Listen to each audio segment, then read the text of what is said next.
Olá, amados, paz e bem. Eu tinha ficado de fazer um vídeo a respeito do nosso novo Santo Padre, o Papa Leão XIV. Foi um momento muito forte para a igreja, sempre é, né? Um momento conclave sempre é um novo nascimento, né? Sempre é uma novidade, sempre é bom. Então, mas dessa vez foi especial para mim, né? Porque foi a primeira vez que eu acompanhei um conclave na época do Papa Francisco. Eu tinha 13 anos e não era assíduo na fé, né? Eu não conhecia a minha fé profundamente, eu não tinha interesse em vivê-la, e já no fim, né, do seu pontificado, eu já estava mais antenado, né, na fé, no Vaticano e etc. Então foi um momento muito, muito importante, muito especial. Eu me emocionei bastante, já comentei aqui outras vezes, e eu gostaria de trazer aqui algumas informações a respeito do nosso Santo Padre. Na verdade, a minha ideia inicial era só ler o discurso e comentar, porque depois de muitos anos, na verdade, eu acho que esse é o primeiro Papa que nós conseguimos ter registro que leu algo preparado, que ele preparou o seu discurso e leu, e isso é muito significativo. E isso nos diz muito a respeito. Eu havia comentado no vídeo anterior a respeito de fazer uma análise da comunicação do Papa Leão XIV para nós entendermos um pouco mais de como ele pensa, do que ele nos quer transmitir e o que nós podemos esperar do seu pontificado. Então, para isso, nós vamos ler o discurso dele traduzido e depois nós iremos dar uma analisada na história dele, né? Então, primeira coisa, né, vamos começar pelo nome dele, né? Robert Francis Martinez Prevost. Então, Roberto Francisco Martinez Prevost. O nome dele já diz um pouco da missão dele, né? Assim como é comum nós vemos no Antigo Testamento e também no Novo, né? Deus muda Simão para Pedro, Saulo, Paulo. Então, o nosso nome quer dizer, né, em alguns momentos, da nossa missão. E no caso do Papa Leão XIV, parece que é a união, porque a mãe dele é de origem espanhola e o pai francesa. Então ele é uma mistura, né? Ele é um elo e ele é um americano que se naturalizou no Peru. Ele tem já na sua história esse símbolo da união. E agora, num momento tão crítico, né, da igreja, onde nós estamos vendo uma certa divisão, uma crise na igreja, também por conta de sedevacantismo, de tradicionalismo, de teologia da libertação, e também perante os nossos irmãos protestantes que se dissolvem em inúmeras seitas, em inúmeras denominações, e o mundo assiste isso de camarote e às vezes entra nesse jogo de solução das coisas. Também, né, a saída de católicos da igreja para outras denominações, outras religiões. Agora, ao mesmo tempo, nós vemos um movimento muito grande de cristãos protestantes, de pessoas de outras religiões vindo para a Igreja Católica. Então, era um momento onde a gente precisa de muita unidade, né? O pontificado, perdão, do Papa Francisco, ele disse inúmeras vezes, nós podemos identificar isso nos seus documentos, Evangelii Gaudium e vários outros, e ele mesmo já deixava claro que o pontificado dele, o importante para ele era ir em direção ao mundo e caminhar junto com ele. Não no sentido da igreja se paganizar, mas da igreja se aproximar.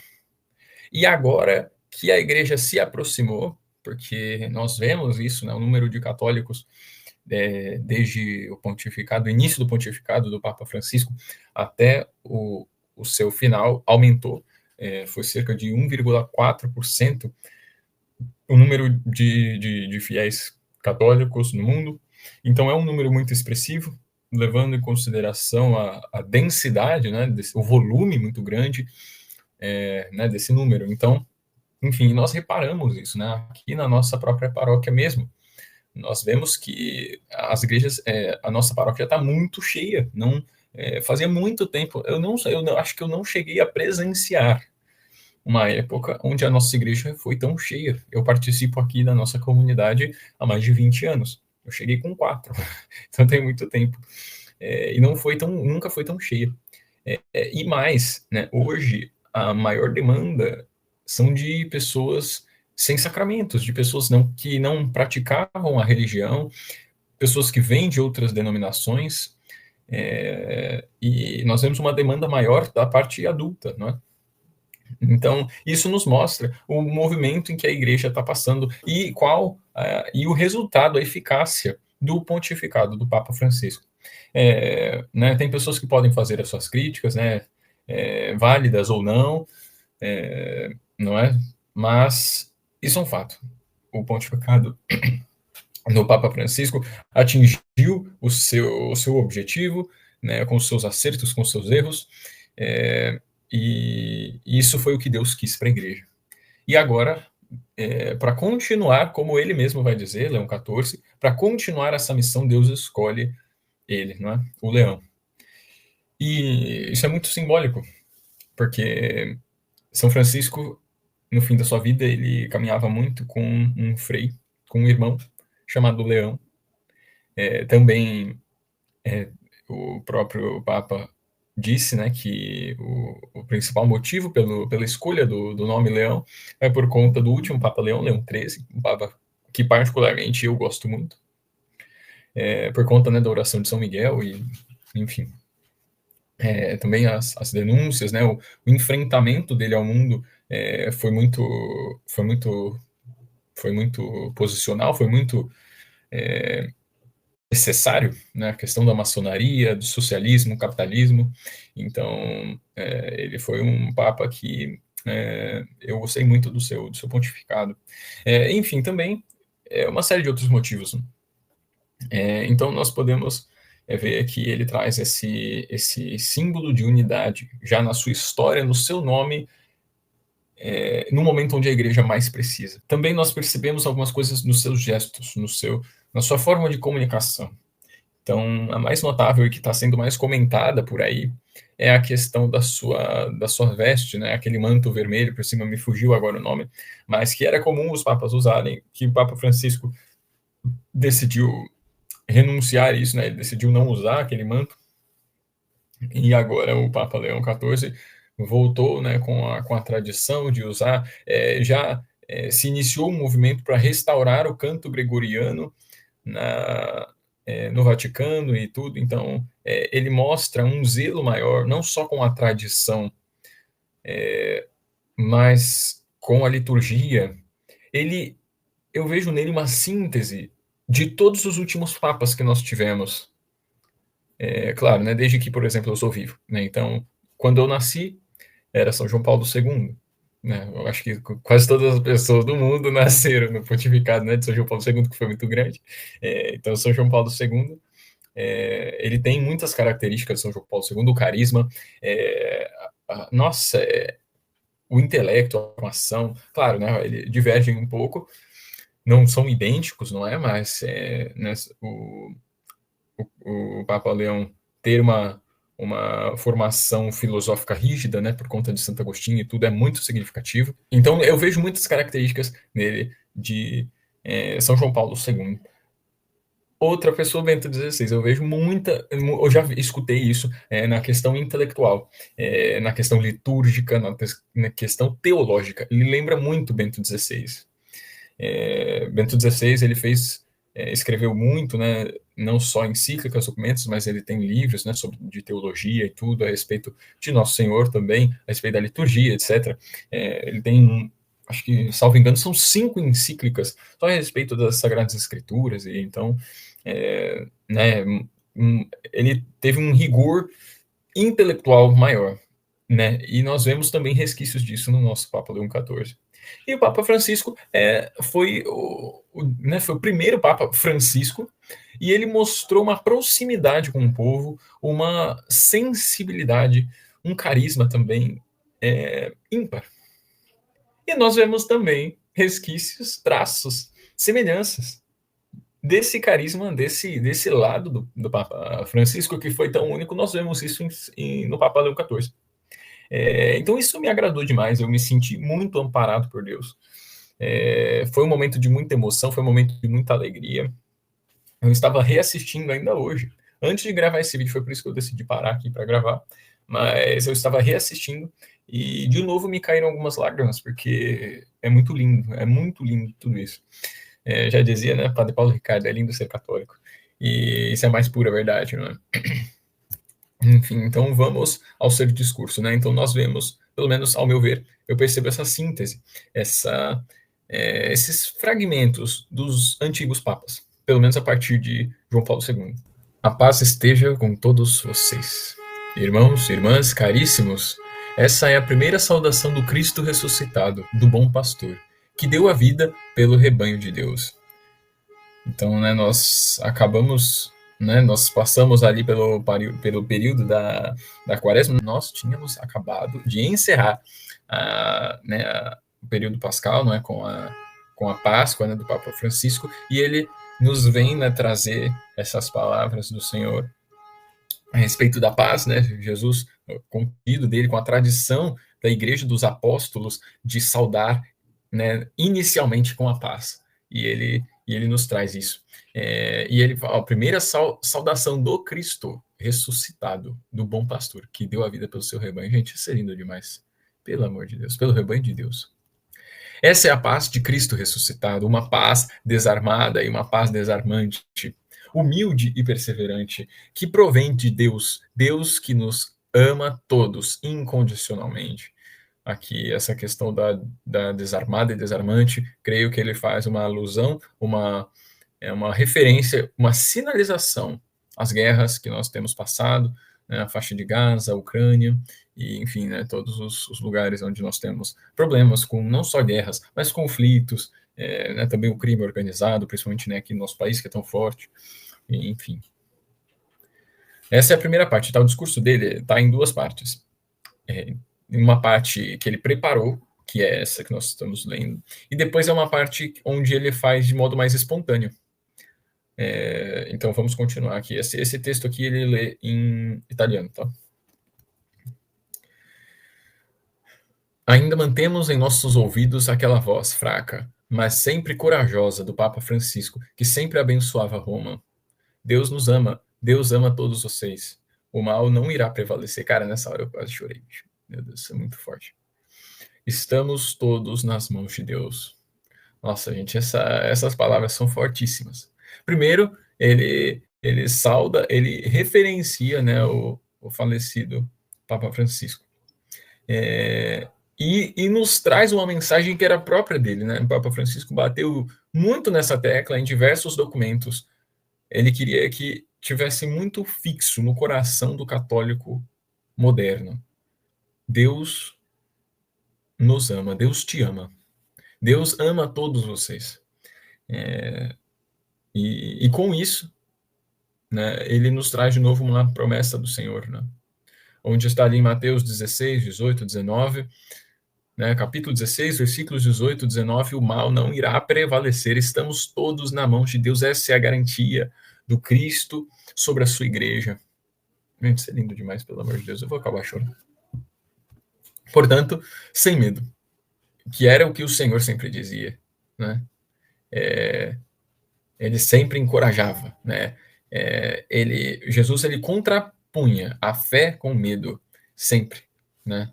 E, enfim, então, né, ele preparou o texto, né, de forma muito cristológica e também atenta a sinalizar, a cutucar o que nós vivemos hoje, né? Então, gente, isso aqui é lindíssimo, pelo amor de Deus. Unidos de mãos dadas com Deus. Olha isso que lindo, como você imagina uma criança andando assim de mão dada com seu pai, sabe, onde ali é o porto seguro. Então, olha que beleza disso, fala sério. E uns com os outros, então não só com Deus, mas com os nossos irmãos. Ele coloca, prossigamos. Somos discípulos de Cristo. Cristo nos precede. O mundo precisa da sua luz. Né? Evangelho de São Mateus, capítulo 5. A humanidade precisa dele como uma fonte para ser alcançada por Deus e por seu amor. Nos ajudem, vocês também, uns com os outros. Ó, que eles nos convocam, Papa Leão XIV, convoca a igreja, convoca os católicos do mundo. Nos ajudem, vocês também, uns com os outros, nos ajudem a construir pontes com diálogo. Gente, esse é o nosso objetivo. É aquilo que o Senhor nos deixou. Ide por todo mundo, ensinai, fazei discípulos, batizai as nações em nome do Pai, do Filho e do Espírito Santo. Né? A conversão do mundo. Então, né, pelo menos nós devemos tentar, nós devemos evangelizar, nós devemos pregar o evangelho, a conversão. Então, como que a gente vai fazer isso sem diálogo? A gente não consegue fazer isso nos fechando. Nós não conseguimos isso falando, não, você tem pecado, você é assim, assado, você não pode, você não, isso não, isso não. É óbvio que a gente tem que ter uma doutrina correta, nós precisamos ser fiel à doutrina, à tradição, óbvio, mas não é só por isso que nós podemos deixar o lado humano, o lado social de lado. Né, Jesus sempre fez questão de se voltar aos mais necessitados. E era essa a preocupação do Papa Francisco. Ele via, né, uma igreja distante e buscou se aproximar. E agora que nós nos aproximamos, nós precisamos tomar um rumo. Porque a preocupação do Papa Francisco em se aproximar era tanto que ele não se preocupou com o rumo. E essa questão do rumo, da direção, para onde nós estamos indo? Isso foi uma questão que o Papa Leão trouxe. Então, gente, Deus faz tudo muito perfeito, olha isso. O Papa Leão ele tem essa visão clara de que hoje nós temos um posicionamento em relação ao mundo, mas nós precisamos caminhar junto com ele para Deus, para que possa haver uma conversão de fato, para que possa haver a salvação das almas. Nós precisamos direcionar este mundo a Deus, não é? Pontes com diálogo, com encontros, todos juntos, num único povo, sempre em paz. A comunhão, gente, a unidade.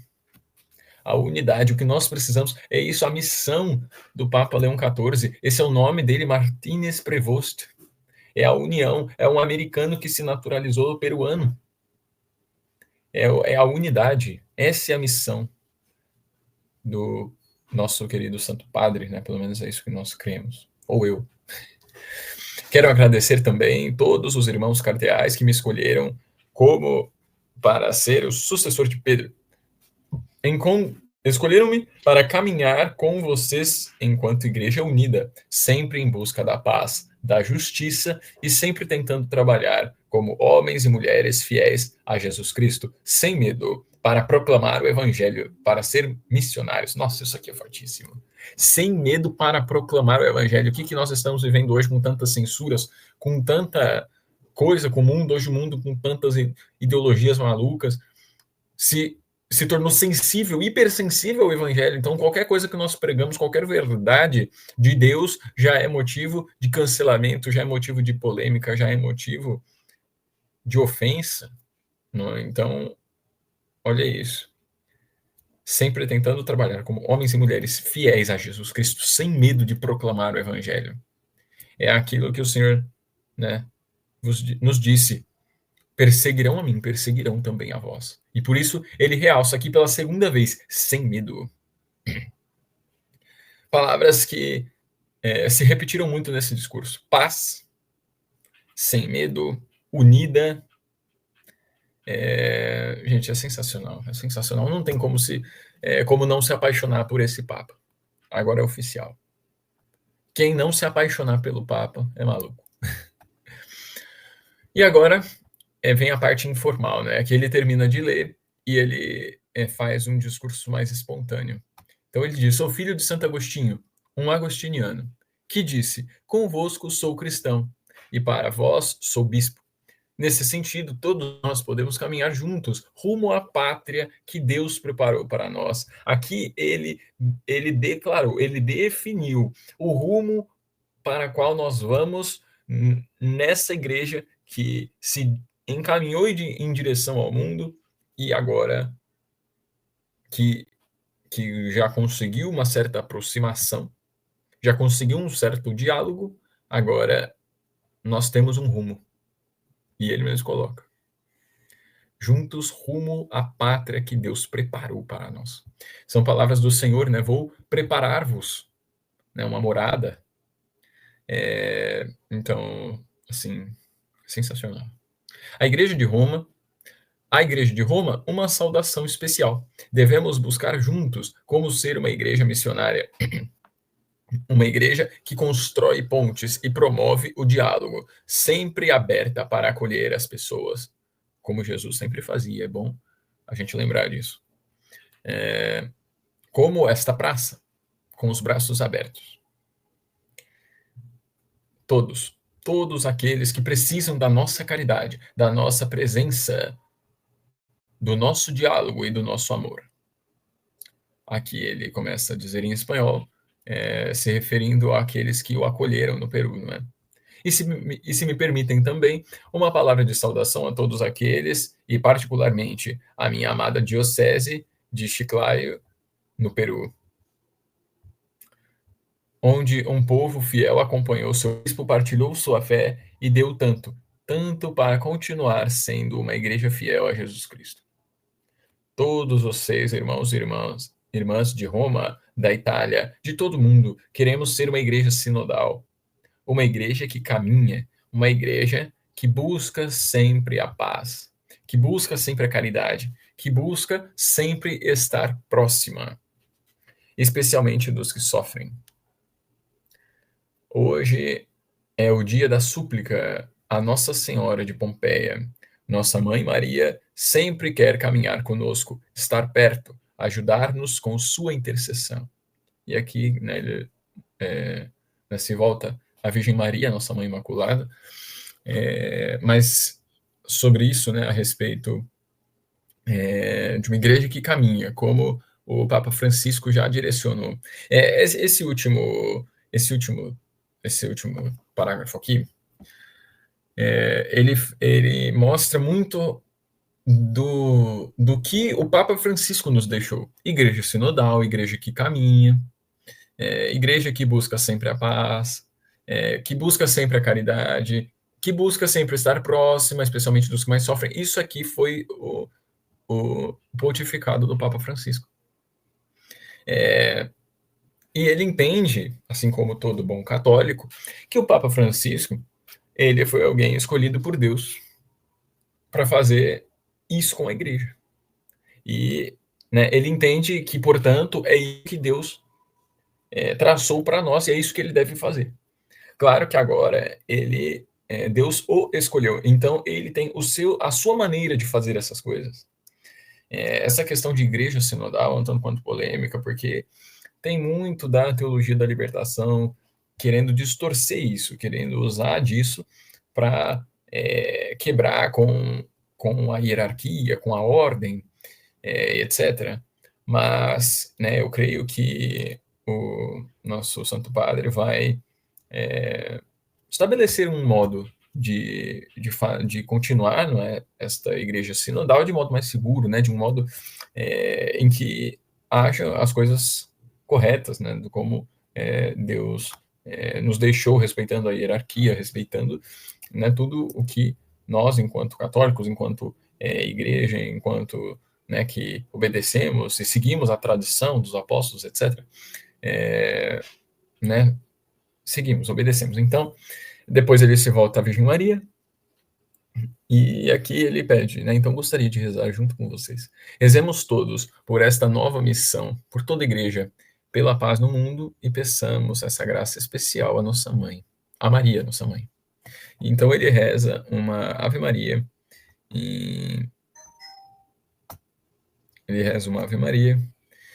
em italiano, com todos ali na praça. Um momento muito lindo, foi incrível. Agora tem um breve documentário a respeito. Tá bom, não vai ser breve não, esse vídeo vai ficar com 50 minutos e vocês que lutem. Mas eu quero fazer esse momento de homenagem, esse momento de, sabe, eu quero trazer isso porque, né, o Santo Padre merece. Vamos todos rezar, né, pelo Santo Padre, né, incluir nas nossas intenções no terço, enfim, ele merece, né? Nossa obrigação é rezar pelo Santo Padre. Então, aqui neste documentário, nós vamos ver a respeito da trajetória, não é, da vida um pouco do Papa Leão XIV. Então, sua infância, etc. Robert Francis Prevost nasceu em 14 de setembro de 1955 em Chicago, Illinois, Estados Unidos.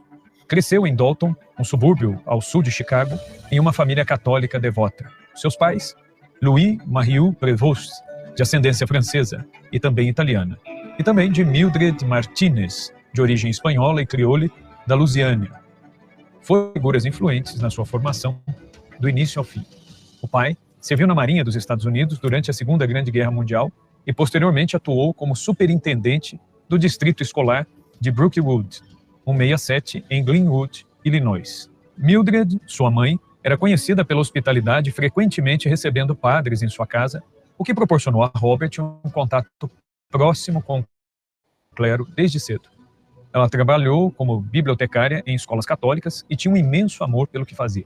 Em sua casa, montou uma pequena biblioteca e influenciou seus 3 filhos no gosto pela leitura. Robert, o caçula de 3 irmãos, serviu como coroinha na paróquia local. Então, reparem aqui, né, já a questão intelectual e religiosa de cedo.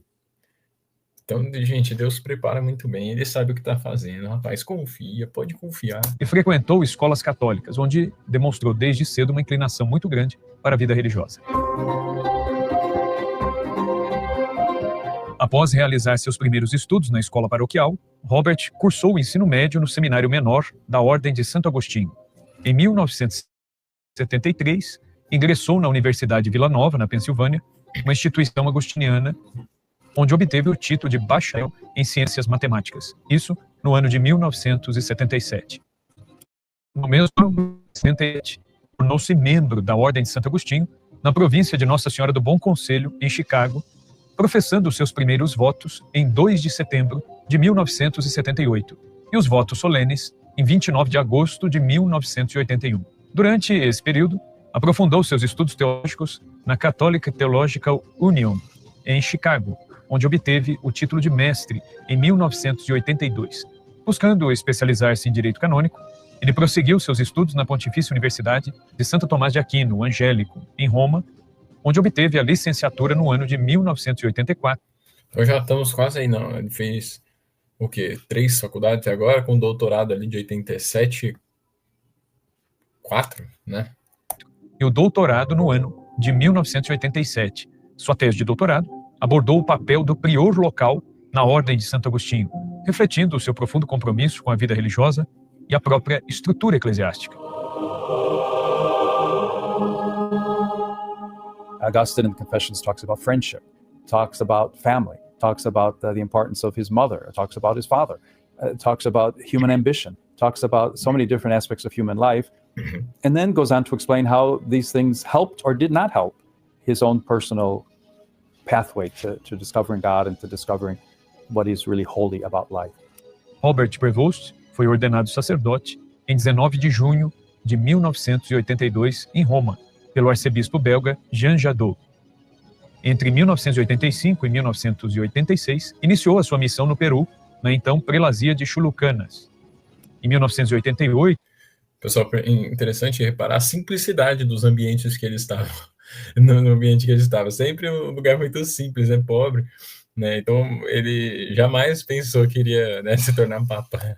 E até o ano 1998, atuou em Trujillo, onde foi prior da comunidade, diretor de formação dos seminaristas e professor do seminário maior local.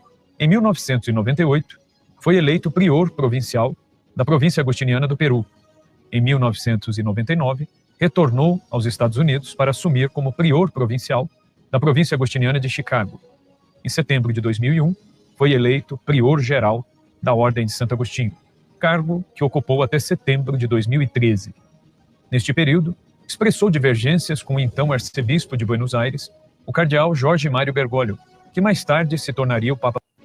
O estilo, considerado reformista e mais acadêmico de Prevost, provocava nele discordâncias sempre respeitosas e amigáveis com Bergoglio, que tinha uma abordagem mais direta e popular.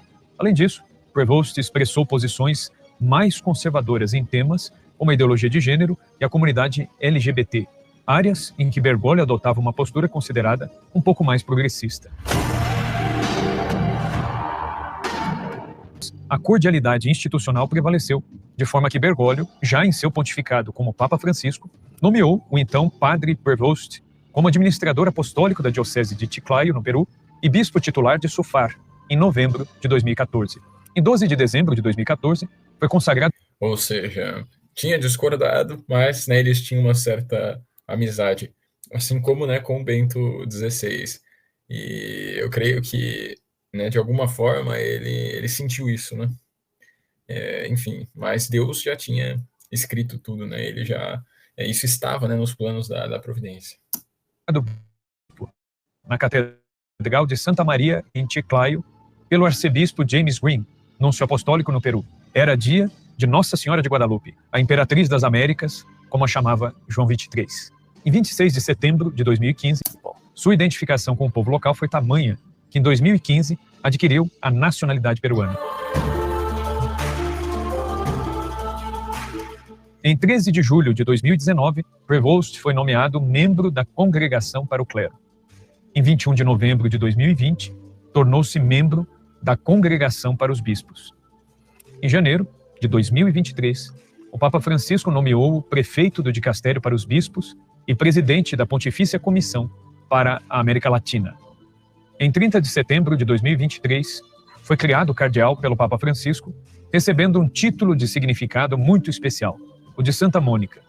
Cada título cardinalício é vinculado a uma igreja específica dentro da Diocese de Roma, e a igreja de Santa Mônica homenageia a mãe de Santo Agostinho, patrona das mães cristãs e símbolo de perseverança, oração e compromisso com a fé. Pope Francis has reminded us many times the bishop is called to serve.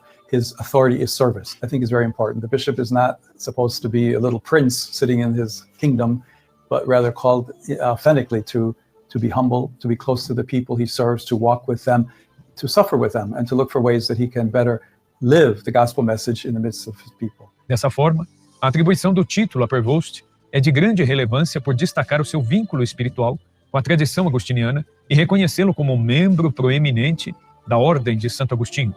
Além disso, Santa Mônica simboliza a perseverança na oração e um compromisso incansável com a conversão e a salvação das almas. Virtudes que refletem profundamente o estilo pastoral e a espiritualidade do próprio cardeal Prevost.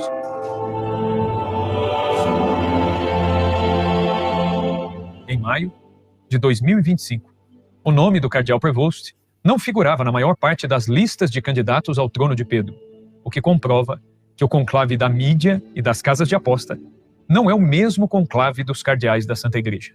São Inclusive, não tem nada a ver com aquele filme porcaria que saiu. realidades distintas e para Uma visão super secularizada da igreja, da fé, do conclave, enfim. E normalmente o que o mundo faz, né, sempre uma visão secularizada, uma visão materialista de tudo que tange a fé, Deus, sobretudo a Igreja Católica. Né? Para longe das caricaturas do conclave, como aquelas que são apresentadas nos filmes, o conclave real ocorre sempre num clima de oração, pois pesa sobre a consciência de cada cardeal o fato de que devem fazer a sua escolha diante de Deus, assumindo o grave dever de dar à Igreja alguém que seja digno e capaz de fazê-lo.